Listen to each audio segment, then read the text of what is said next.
Hello my dear students, कैसे हैं आप सभी लोग। I hope you are doing great. मैं अंकिता, आपकी English educator, and welcome to my channel. और जैसा कि आप लोगों ने मुझसे रिक्वेस्ट की थी कि मैम प्लीज एप्लीकेशन लेकर आइए, प्लीज हमें एप्लीकेशन का फॉर्मेट किस तरीके से लिखते हैं ये सब जानना है, तो वीडियो प्लीज डालिए।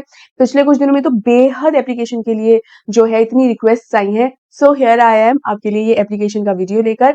इस वीडियो के अंदर मैं आपको फॉर्मेट अच्छे से समझाऊंगी, किस तरीके से एप्लीकेशन फ्रेम होती है वो भी आपको बताऊंगी।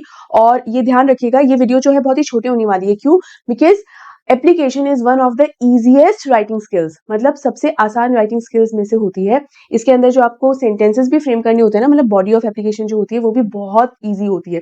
मतलब बहुत ज्यादा आपको उसके लिए जैसे लेटर के अंदर तो बहुत सारे पॉइंट्स फिर भी आपको सोचने पड़ते हैं कि अब क्या लिखना है। एक कोहेजन के बारे में बहुत सारी चीजें हैं जो आपको खुद से भी प्लान करनी पड़ती है, लेकिन एप्लीकेशन में एज सच कुछ भी नहीं है, बहुत सिंपल है।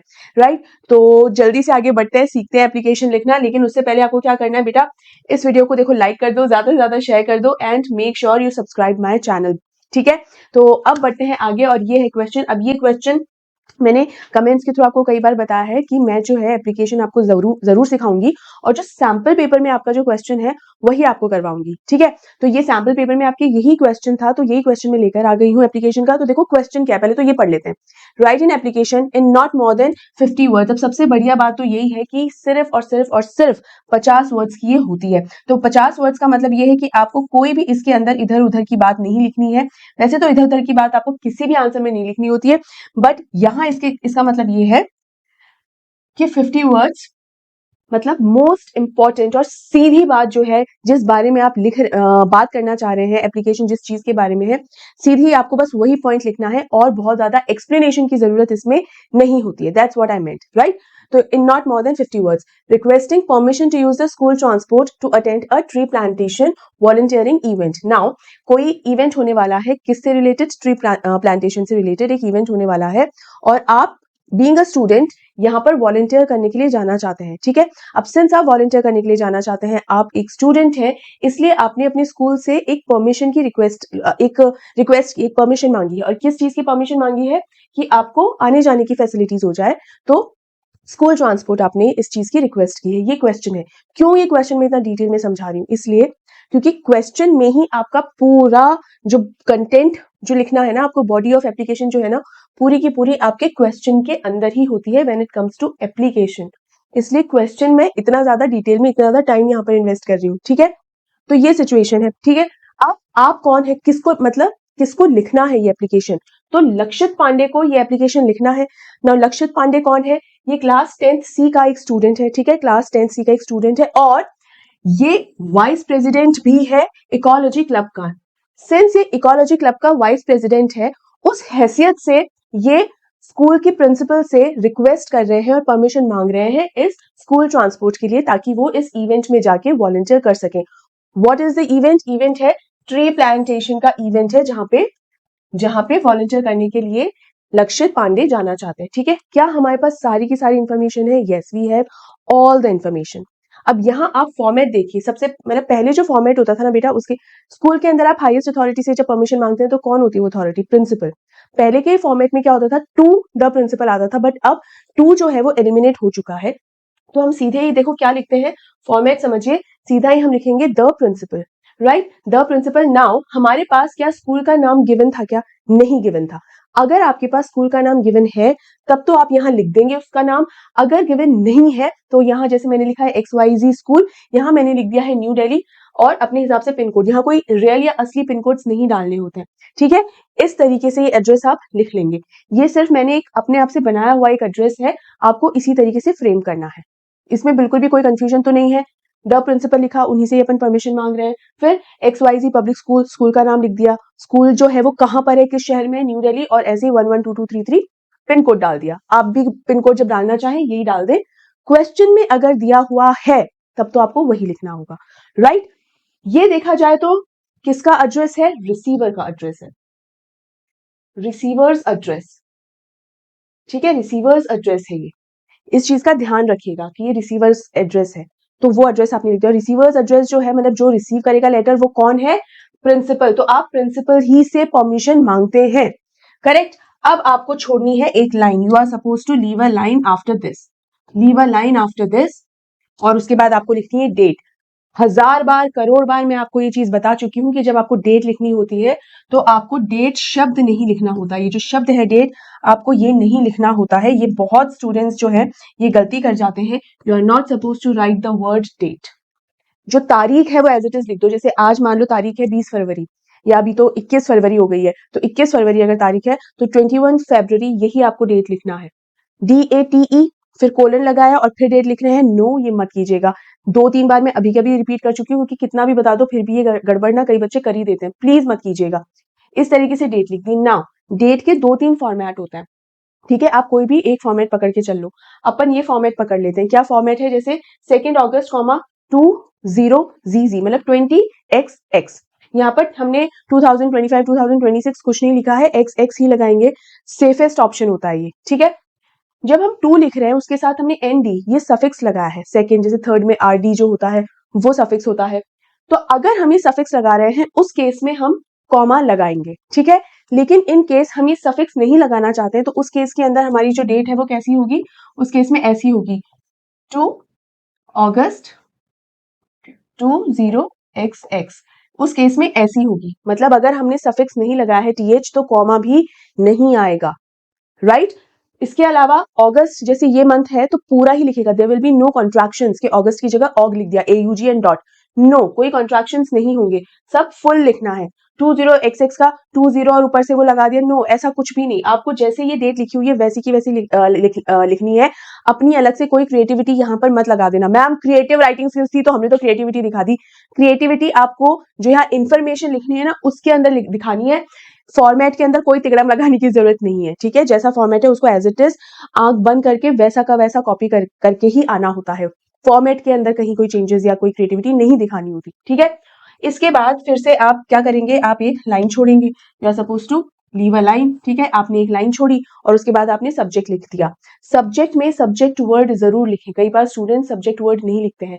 हो सकता है सुनते वक्त आपको लगे मैम इतनी बेसिक चीज आप क्यों बता रही हो? इसलिए बता रही हूँ बेटा क्योंकि हर स्टूडेंट को मैं केटर करना चाहती हूँ। There are so many students जो कंफ्यूज रहते हैं कि सब्जेक्ट वर्ड लिखना होता है या नहीं लिखना होता। बिल्कुल लिखना होता है। आप ये वर्ड लिखेंगे और उसके आगे जो सब्जेक्ट है उसके बारे में बात करेंगे। कई बार स्टूडेंट्स ये वर्ड नहीं लिखते और सीधा जो सब्जेक्ट है वही लिख डालते हैं। ऐसा नहीं करना, वर्ड लिखना, ठीक है। अब यहाँ पर हमने क्या सब्जेक्ट लिखा है? भाई किस बारे में आप ये लेटर लिख रहे हो? आपको ट्रांसपोर्ट फैसिलिटी चाहिए ना, और इस बात की आप रिक्वेस्ट कर रहे हो किससे? स्कूल से। तो यही बात बस लिखनी है, request for permission to use school transport. Just keep it simple. आपको बहुत बड़ा सेंटेंस नहीं लिखना that the letter is regarding requesting the. इस तरीके से स्टूडेंट्स लिख देते हैं। ये जो मैंने अभी सेंटेंस बोला ना उसके ग्रामर पे मत जाना, ये इस तरीके से फ्रेम कर देते हैं बच्चे, ठीक है। तो यहाँ पर the letter is regarding, no you are not suppose to frame such lengthy sentences. In fact you are not suppose to frame a sentence. अगर आप यहाँ देखिए तो ये पूरा एक फ्रेज की तरह है, request for permission to use transport, ठीक है, स्कूल ट्रांसपोर्ट। ये क्या आपको क्वेश्चन में से ही अवेलेबल हो जाएगा? Yes, permission to use school transport, that's it. Request to use school transport, ठीक है, दैट्स इट। यही आपको बस करना है और कुछ नहीं। आया समझ में ना? ये मैंने सब्जेक्ट के लिए यहाँ अंडरलाइन किया था। इसके बाद फिर से आप एक लाइन छोड़ेंगे और यहाँ सर मैडम, यहाँ आप चाहे रिस्पेक्टेड सर रिस्पेक्टेड मैम बिल्कुल ही लिख सकते हैं, ऐसा मत सोचिएगा। सिर्फ सिर्फ सर और मैडम लिख दिया तो आपको लग रहा है कि गलत हो जाएगा, बिल्कुल भी नहीं होगा। आप यहाँ पर रिस्पेक्टेड सर या मैडम या मैम, इसको सिर्फ मैम भी लिख सकते हैं, absolutely fine, no issues at all. सिर्फ आप ना इस तरीके से भी लिख सकते हैं, रिस्पेक्टेड लगा सकते हैं सैल्यूटेशन के अंदर, ठीक है, नो इश्यूज। सिर्फ सर या मैडम लिखेंगे तब भी there will be no issues, ठीक है। It's completely up to you, दोनों में से आप कौन सा सिलेक्ट करना चाहते हैं, ठीक है। ये भी बिल्कुल सही है, ये भी बिल्कुल सही है, ये भी बिल्कुल सही है, ठीक है। ये रॉन्ग है ना। अब आपको जब सेंटेंसेस लिखने हैं, जब आपको अपना बॉडी ऑफ एप्लीकेशन लिखना है तो इसमें क्या लिखना है, क्या बात करनी है आपको? जो क्वेश्चन में दिया गया है आपको वही बात तो करनी है ना। और आपको बताना है कि भाई मैं कौन हूं। अपने बारे में सबसे पहले बताना है कि भाई प्रिंसिपल है तो अपन जैसे मान लो लेटर नहीं लिख रहे, एप्लीकेशन नहीं लिख रहे, अपन प्रिंसिपल के सामने ही खड़े हुए हैं और आपको बात करनी है तो आप सबसे पहले प्रिंसिपल मैम ऐसा ऐसा ऐसा ऐसा हो गया, आप सीधा इंसिडेंट नहीं बताते हो या जो भी बात करने जा रहे हैं सीधा सीधा वो बात नहीं बताते हो। सबसे पहले आप खुद को इंट्रोड्यूस करते हो कि गुड मॉर्निंग मैम, मैं इस क्लास का ये बच्चा हूँ, अपना नाम बताते हो और मैं आपसे इस टॉपिक पे डिस्कस या इस बात पर डिस्कशन करने के लिए आया हूँ, right. Good morning good afternoon तो यहाँ पर आप ग्रीट नहीं करते हो, उसकी जगह आप सैल्यूटेशन लगा चुके हो। क्या सैल्यूटेशन लगा चुके हो? Respected sir respected ma'am. ये आप ऑलरेडी लिख चुके हो। फिर आपको अपने आप को इंट्रोड्यूस करना होता है, तो इंट्रोड्यूस कैसे करेंगे? आई कॉमा लक्षित Pandey of class 10th C। क्या आपके पास ये इन्फॉर्मेशन है ऑलरेडी क्वेश्चन में? बिल्कुल है। And vice president of the ecology club, और आप किस पोजीशन पे हो वो भी आपको लिखना होता है, ये इन्फॉर्मेशन आपको क्वेश्चन के अंदर प्रोवाइडेड है। And request permission, I request permission to use the school transport on Saturday to attend the tree plantation volunteering event। क्या ये सेंटेंस हमने as it is क्वेश्चन से लिया है? as it is क्वेश्चन से लिया है क्या? yes। यहाँ देखिए, requesting permission to use the school transport to attend the tree plantation volunteering event, as it is यही बात हमने लिखी है पूरी की पूरी अपने इस एप्लीकेशन में। लेकिन कुछ इंफॉर्मेशन है जो हमने इसमें डाली है। क्या इंफॉर्मेशन डाली है? ये जो इंफॉर्मेशन मैं आपको बताऊंगी ना, इसी इंफॉर्मेशन का आपको बस ध्यान रखना है। जैसे यहां मैंने डाला है कौन सी इंफॉर्मेशन? सैटरडे, है ना, कि भाई किस दिन के लिए हमको जो है ये चाहिए, सैटरडे। इसके अलावा आप और क्या क्या मेंशन कर सकते हो? जैसे आपको, या आप लिख सकते हो व्हेन, ठीक है, जिसमें आप जिसके अंदर आप क्या क्या लिख सकते हो बेटा? एक तो व्हेन के अंदर आप क्या क्या लिख सकते हो? डे लिख सकते हो, डेट लिख सकते हो, ठीक है। If you want you can also mention time, ठीक है, मॉर्निंग या आफ्टरनून, ये टाइम भी आप मेंशन कर सकते हो इस तरीके से, ये भी आप मेंशन कर सकते हो। लेकिन जो मोस्ट इंपॉर्टेंट, ये सब कुछ एडिशनल है, दिस एंड दिस ये एक एडिशनल इंफॉर्मेशन है, लेकिन डे तो आपको मेंशन करना ही करना होगा। ये वो इंफॉर्मेशन मैं आपको बता रही हूँ कि क्या चीज आपको ऐड करनी ही करनी होगी इसके अंदर, क्योंकि आप सीधा प्रिंसिपल को ये नहीं बोल सकते हो कि मैम रिक्वेस्ट है कि बस चाहिए। अब टीचर जो प्रिंसिपल है वो पूछेगी ना, ठीक है बेटा बस तो चाहिए, लेकिन किस दिन के लिए चाहिए और कितनी देर के लिए चाहिए, वो भी तो पलट के सवाल पूछेगी। लेकिन प्रिंसिपल मैम अगर सामने है तब तो वो पूछ लेगी, लेकिन जब आप यहाँ पर ये एप्लीकेशन या रिटन फॉर्मेट में अगर उनसे कुछ पूछ रहे हो तो बेचारी मैडम हाथों हाथ कैसे पूछ पाएगी, और आपको तो हाथों हाथ जानना है। उस केस में इसी वजह से आपको ये इन्फॉर्मेशन प्रोवाइड करनी होती है। मैं इतने डिटेल में आपको इसलिए बताती हूँ बेटा, क्योंकि कई बार क्या होता है, स्टूडेंट्स को ये लग रहा होता है कि हाँ मैम प्लीज जल्दी से बता दीजिए और सिंपली हमको सिखा दीजिए। बेटा देयर आर नो शॉर्टकट्स। अगर आपको लगे कि बस मैं सिंपली छोटा सा बता दूं, उससे नहीं होता। मैं ये आपको जो छोटी छोटी पॉइंट्स और ये जो छोटी छोटी बात पकड़ कर ये जो बता रही हूँ ना, उससे क्या होगा, while writing the answers during your exam, ये पॉइंट्स आपको ध्यान रहेंगे और उसको आप बिल्कुल मेंशन कर पाओगे कि अरे यार मेरे को ये भी तो लिखना है कि कब जाना है ना, कब जाना है, किस दिन जाना है, डेट क्या रहेगी, टाइम भी अपन मेंशन कर सकते हैं, है ना। ये सारी चीजें ध्यान रहती हैं बेटा, तो मेक श्योर ये चीज कुछ भी आप स्किप ना करें, है ना। हो गया। अब यहाँ आगे का जो फॉर्मेट है बेटा, आगे का फॉर्मेट कैसा क्या रहेगा? सेम ही रहेगा जैसा लेटर का रहता है। इसके आगे सेंटेंस जब पूरा लिखा तो आपने पहले तो क्या लिख दिया, काइंडली ग्रांट योर अप्रूवल, ठीक है, काइंडली ग्रांट योर अप्रूवल। यहाँ पर तो मैंने कंटिन्यूएशन में लिख दिया, आप अगर चाहें तो उसे नेक्स्ट लाइन में भी लिख सकते हैं, काइंडली ग्रांट योर परमिशन या काइंडली ग्रांट योर अप्रूवल। इस तरीके की ये वो सेंटेंसेस हैं जिन्हें आप याद कर चले जाइए, ठीक है, क्योंकि आप यूजुअली प्रिंसिपल से जब एप्लीकेशन के बारे में बात कर रहे होते हैं तो आप उसमें किसी ना किसी चीज की परमिशन ही मांग रहे होते हैं। जैसे या तो लीव्स, छुट्टियों के लिए आपको लिखना होता है, या फिर आपको चेंज ऑफ सेक्शन जो है उसके लिए लिखना होता है, या बस ट्रांसपोर्ट इसके लिए लिखना होता है। ये 3-4 ही है जिसके लिए आपको एप्लीकेशन लिखनी होती है। तो लीव्स के लिए भी चाहिए, उसमें भी आप काइंडली ग्रांट द लीव्स यही लिखोगे कि भाई छुट्टियां चाहिए। या अगर आपको चेंज ऑफ सेक्शन करना है कि भाई मुझे सेक्शन चेंज करवाना है, उस केस में आपको कुछ इशू बताना होगा कि भाई आप सेक्शन चेंज क्यों करवाना चाहते हो, कि यहाँ पर आपके कोई फ्रेंड्स नहीं है, दूसरे सेक्शन के अंदर मेरे फ्रेंड्स हैं, और सिंस मेरे इस सेक्शन में कोई फ्रेंड्स नहीं है तो मैं नहीं कंफर्टेबल फील करती या नहीं कंफर्टेबल फील करता, ठीक है, इस तरीके की बात आप लिख सकते हो। इसके अलावा सिंस एप्लीकेशन है तो आप क्यों सेक्शन चेंज करना चाहते हो ये चीज ऑलरेडी आपके क्वेश्चन में ही मेंशन की हुई होती है। आपको बस छोटी मोटी चीजें और एडिशनल यहाँ पे मेंशन करनी होंगी। जैसे इस केस में आपने सैटरडे ये दिन मेंशन किया, ऐसे ही कुछ इंपॉर्टेंट छोटी मोटी चीजें आपको एडिशनल मेंशन करनी होती है जो आपके आंसर को रेलेवेंट बना देता है। ना मुझे ना बस चाहिए ट्रांसपोर्ट सर्विसेज दे दो बस, ये अपने आप में कंप्लीट इन्फॉर्मेशन, ये कंप्लीट इन्फॉर्मेशन किस दिन के लिए चाहिए, भाई इवेंट किस दिन हो रहा है वो भी तो बताओगे, है ना। तो ये चीज सेक्शन चेंज करना है तो किस सेक्शन से कौन से सेक्शन में जाना है, ये बात भी तो, सेक्शन चेंज कर दो मेरा, इतना सा नहीं होता, किस सेक्शन से किस सेक्शन में जाना है वो सारी चीजें आप मेंशन करोगे, ठीक है। तो ये कुछ चीजें होती है बेटा जो आपको बतानी होती है। लीव्स अगर आपको चाहिए तो लीव्स के अंदर भी अगेन क्वेश्चन के अंदर आपको रीजंस ऑलरेडी मेंशन होते हैं, उसमें आप एडिशनल ये आप कह सकते हो that I will be grateful if you grant me the leaves. I will be grateful. ठीक है, इस तरीके से आप अपनी एप्लीकेशन को कंक्लूड कर सकते हैं, क्लोजर दे सकते हैं उसको। ठीक है, आइए बात समझ में। आगे का फॉर्मेट आप पूरा देखोगे ना तो कंप्लीटली जो है बिल्कुल लेटर जैसा ही है। थैंकिंग यू हमने लिख दिया है, योर्स सिंसियरली लिख दिया है, योर्स के अंदर कोई अपोस्ट्रोफी नहीं है, सिंसियरली का एस छोटा ही है, फिर अपना नाम लिख दिया Lakshit Pandey, mention the class 10th C, class को मेंशन करेंगे, पोजीशन अगर गिवन है वाइस प्रेसिडेंट इकोलॉजी क्लब, ये पोजीशन गिवन है आपके क्वेश्चन में, you will mention this position. Signature इसमें नहीं आता है, there will be no signature, है ना।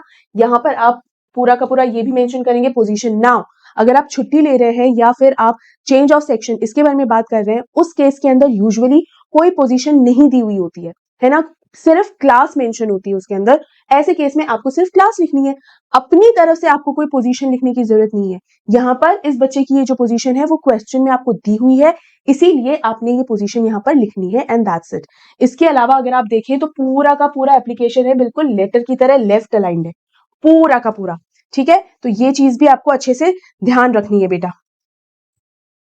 ये पेज समझ लीजिए, पेज के लेफ्ट में है पूरा का पूरा, कुछ भी सेंटर अलाइंड नहीं है, कहीं पर भी कोई इंडेंट नहीं है। इंडेंट क्या होता है? इंडेंट का मतलब बेसिकली ये होता है कि जब हम इंडेंट का मतलब ये होता है कि मान लीजिए ये एक पेज है, इसको हम थोड़ा सा मान लीजिए ये एक पेज है, इस पेज के अंदर जब हम लेफ्ट अलाइंड की बात करते हैं मतलब हम एकदम एक्सट्रीम लेफ्ट से लिखना शुरू कर रहे हैं। ठीक है, एक्सट्रीम लेफ्ट से लिखना शुरू कर रहे हैं। लेकिन इंडेंट का मतलब होता है कि हमने इतनी जगह छोड़ी और फिर यहां से लिखना शुरू किया। जैसे आप मान लीजिए I would like to and etcetera etcetera. ठीक है, इस तरीके से लिखना शुरू किया, इस तरीके से। तो ये वाली जो जगह होती है ना, कौन सी, ये वाली जो जगह होती है ना, वो हम कई बार खाली छोड़ देते हैं। You are not suppose to leave this space, ये आपको जगह नहीं छोड़नी है, आपको कंप्लीटली इसको लेफ्ट अलाइंड ही रखना है। ठीक है, तो बेटा यहाँ पर हमारी ये जो एप्लीकेशन है ना वो कंप्लीटली डन है। यहाँ मैंने आपको अच्छे से पूरी तरीके से समझा दिया है कि किस तरीके से आपको लिखना है, किस तरीके से एप्लीकेशन में किन किन छोटी बड़ी चीजों का ध्यान रखना है। And now all the very best. बहुत अच्छे से अपना पेपर करके आना, घबराने वाली कोई भी बात नहीं है। आपका पेपर है, आपने तैयारी की है, एंड अपने आप पर भरोसा रखना। जितनी भी तैयारी है, जितना भी आता है, सिर्फ और सिर्फ उस पर ध्यान रखें। अगर कोई चीज आप पढ़ नहीं पाए हैं या कुछ चीजों की तैयारी, कुछ टॉपिक्स की तैयारी अगर अच्छे से मान लीजिए नहीं अगर हो पाई है, तो इस बात पर इस वक्त ध्यान नहीं देना है कि अरे ये तो आता ही नहीं है, वो तो मैंने किया ही नहीं, अब क्या करें। लास्ट मोमेंट में आप सब कुछ नहीं समझ सकते हो, ये एक प्रैक्टिकल बात है, ये एक सत्य है, उसे एक्सेप्ट कर ले। इसलिए जो आता है उससे एकदम पक्का कर जाएं, उस पर एकदम 100% कॉन्फिडेंस रखें और उसे 100% और बेस्ट तरीके से प्रेजेंट करने की कोशिश करें। बिल्कुल भी किसी भी तरीके का डिस्ट्रैक्शन नहीं आने दें, अपने आप पर कॉन्फिडेंस रखिए। नर्वसनेस अगर हो रही है, इट इज एब्सोल्युटली फाइन बेटा, घबराने वाला ये झंझट नहीं है, थोड़ी बहुत नर्वसनेस होती ही है, लेकिन ट्रस्ट करें बेटा, अच्छे से क्वेश्चन को पढ़े और पूरा पढ़ें। आधा अधूरा पढ़कर नहीं आंसर देना स्टार्ट मत कर देना कि अच्छा ये वाला है कि ये तो मुझे आता है और आंसर देना स्टार्ट कर दिया। नहीं, आपको कोई आइडिया नहीं रहता है कि कोई क्वेश्चन, सिमिलर सा क्वेश्चन जो हमेशा से पूछा जा रहा है, लेकिन इस बार ही वो क्वेश्चन थोड़ा सा घुमा के दे दे, यू नेवर नो। तो हमेशा अपना पेपर पूरी तरीके से पढ़ो और आंसर राइटिंग को एकदम फास्ट रखना है, स्लो, धीरे धीरे, एकदम आराम आराम से कर रहे हैं नहीं, ऐसा नहीं, जमा जमा के साफ सुथरा जरूर काम करना है, लेकिन कभी भी अपना टाइम स्पीड के चक्कर में वेस्ट मत करना कि शुरू में तो धीरे धीरे लिख रहे हैं और आखिर के अंदर एकदम घचड़ पचड़ हो रही है, नहीं, ये प्लीज मत करना। ठीक है, तो ये कुछ एडवाइजेस हैं जो मैं आपको दे रही हूँ, होपफुली आपके लिए सारी की सारी बहुत बेनिफिशियल रहेंगी। ये वीडियो कैसा लगा बेटा मुझे जरूर बताना, अपना एग्जाम अच्छे से करना, all the very best, and लौट कर आकर मुझे जरूर बताना कि आपका पेपर कैसा गया। ऑलराइट बेटा, all the very best once again.